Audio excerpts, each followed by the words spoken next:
OTP విధానాన్ని 2.0 విధానాన్ని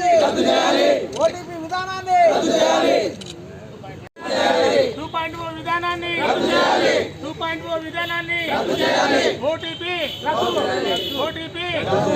OTP చేయాలి.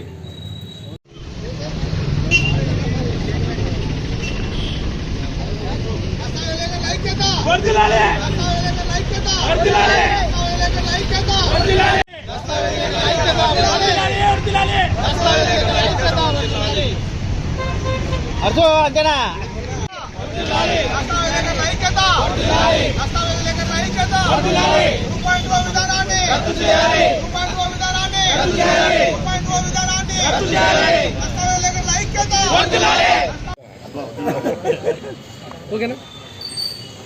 నంద్యాల పట్టణ మరియు గ్రామీణ ప్రజలకు మరియు మా మీడియా మిత్రులకు మా కస్టమర్లకు అందరికీ నా నమస్కారం. ప్రస్తుతం గవర్నమెంట్లో మేము కొత్త విధానాలు తెచ్చిపెట్టండి, అవి పెట్టండి, ఇవి పెట్టండి మేము అడగలేదు వాళ్ళకు. మేమే డాక్యుమెంట్ రాస్తున్నాం, మేమే పీడీ చేస్తున్నాం, మేమే చలానా కడుతున్నాం, మేమే స్లాట్ బుక్ చేస్తున్నాం, ప్రతి ఒక్కటి మేమే చేస్తున్నాం. గవర్నమెంట్ అంటూ ఏమి చేయట్లేదు. కానీ వాళ్ళు ఏమంటున్నారంటే వాళ్ళే అన్నీ చేసినట్లుగా ఒక క్షణాల్లో డాక్యుమెంట్ తీసుకోండి అంటున్నారు. ఎక్కడి నుంచి తీసుకుంటారండి డాక్యుమెంటు?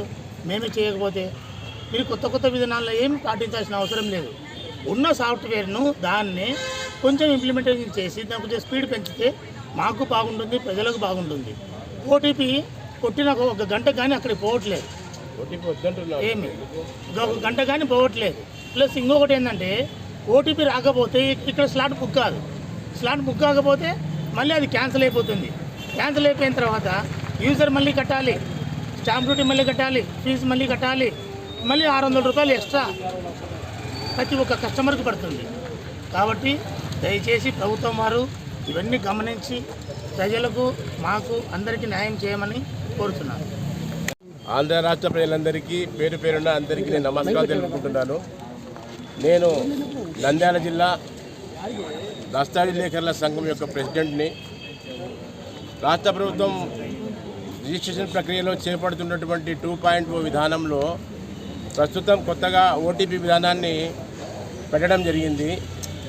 ఈ ఓటీపీ విధానం వల్ల ప్రజలు అనేక సమస్యలకు, ఇబ్బందులకు గురవుతున్నారు. ఒకవైపుగా కేంద్ర రాష్ట్ర ప్రభుత్వాలు మీ ఓటీపీని షేర్ చేసుకోవద్దు ఎవరితో అంటూనే మళ్ళీ రిజిస్ట్రేషన్ విధానానికి ఓటీపీ కావాలి అనడము ఇది చాలా హేయంగా ఉంది. ఈ పరిస్థితిని మార్చాలి. ఎందుకంటే ఓటీపీ అనేది సామాన్య ప్రజలకు అర్థం కాదు. ఉదాహరణకు సామాన్య ప్రజలకు అసలు కొందరికి మొబైల్ కూడా ఉండదు. అలాంటప్పుడు ఓటీపీ విధానం పెట్టినప్పుడు అతను ప్రత్యేకంగా మొబైల్ కొని దానికి సిమ్ తీసుకొని దాన్ని మొబైల్తో లింకప్ చేసి ఇవన్నీ చేయాల్సిన అవసరం ఉంటుంది. దానికి తోడు చాలామంది ఓటీపీ చెప్పడానికి భయపడుతున్నారు. బాగా చదువుకున్నవారు సైతం. ఉదాహరణకు ఏదైనా రిజిస్ట్రేషన్ కోసము అమ్మిన వాళ్ళు, కొన్న వాళ్లకు సంబంధించిన పీడీ అంటే పబ్లిక్ డాటా ఎంట్రీ తయారు చేసేటప్పుడు ఒక వ్యక్తి, అమ్మిన వ్యక్తి కానీ కొన్న వ్యక్తి కానీ ఆ చోట ఉండకపోవచ్చు. అప్పుడు అతనికి ఫోన్ చేసి నీకు ఓటీపీ వస్తుందన్నా, నీది స్లాట్ బుక్ చేస్తున్నాము, నువ్వు ఓటీపీ చెప్పమంటే ఏం ఓటీపీ చెప్తావా బాబు, ఓటీపీ చెప్పొద్దుంటున్నావు, మళ్ళీ ఓటీపీ అంటే చెప్తావు, మా భార్య ఒప్పుకోవడం లేదు, మా భార్య చెప్పడం లేదని చెప్పి చాలా ఉదాహరణలు జరిగినట్టున్నాయి.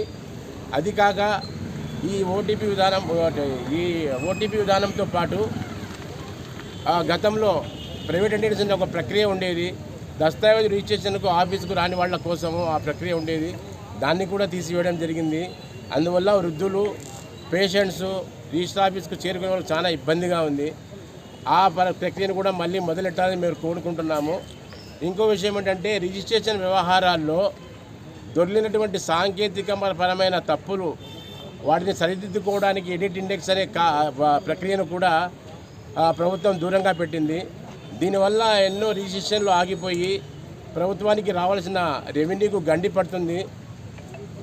ఈ నేపథ్యంలో నెల్లూరు జిల్లా డాక్యుమెంటేటర్లు మన పెన్ డౌన్ చేసినప్పుడు ఐజీ గారు వాళ్ళని పిలిపించి ఏమయ్యా మీరు దీనిల కోసం ఎందుకు చేస్తున్నారు, దస్తావేజ్ రాసుకోండి, అని అన్నారే కానీ ఇది చేస్తాము మేము దీన్ని సరిదిద్దుతామనే మాట చెప్పలేదు.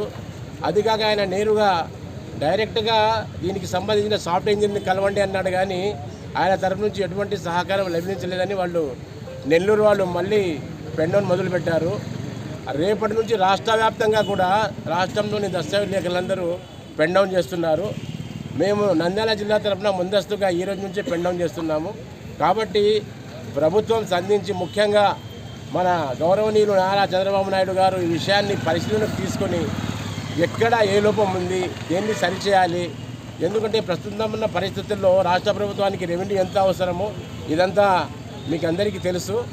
ఇలాంటి సమయంలో ఇలా చేయడము, అది కాక నేను స్టాంపు రేటర్ నా మనసులో బాధ చెప్తా. ఇప్పుడు ఒక పల్లెటూరు నుంచి ఒక మనిషి వస్తాడు. ఆ మనిషికి ఒక పొలం ఉంటుంది, ఒక 5 సెంట్లు 3 సెంట్లు 4 సెంట్లు ఉంటుంది. ఆ మనిషి కాడ చిన్న సెల్లు ఉంటుంది ఉండదు, పొలం అయితే ఉంటుంది. వాడు ఒకవేళ పెళ్లి పెట్టుకుంటాడు, చెల్లెలి పెళ్ళో కూతురు పెళ్ళో పెట్టుకుంటాడు. పెట్టుకున్నాక ఓటీపీ కావాలంటే యాడ్ తెస్తాడన్నా. చిన్న మాట నా బాధ చెప్తానా. మేము చేస్తాండేది మన కోసం కాదు, ప్రజల కోసం చేస్తాను. ఈ సమ్మె ప్రజల కోసము. ఇప్పుడు వాడు ఓటీపీ చెప్పలే, వాడికి ఓటీపీ రాదు, వాడికి పెళ్లి కాలే, ఏమని సరే అది పక్కన పెట్టు. ఇంకోటి కొన్ని బాధలు ఉంటాయి. మేము స్ట్రైక్ చేస్తాండేది మన కోసం కాదయా, మీ కోసం, ప్రజల కోసం.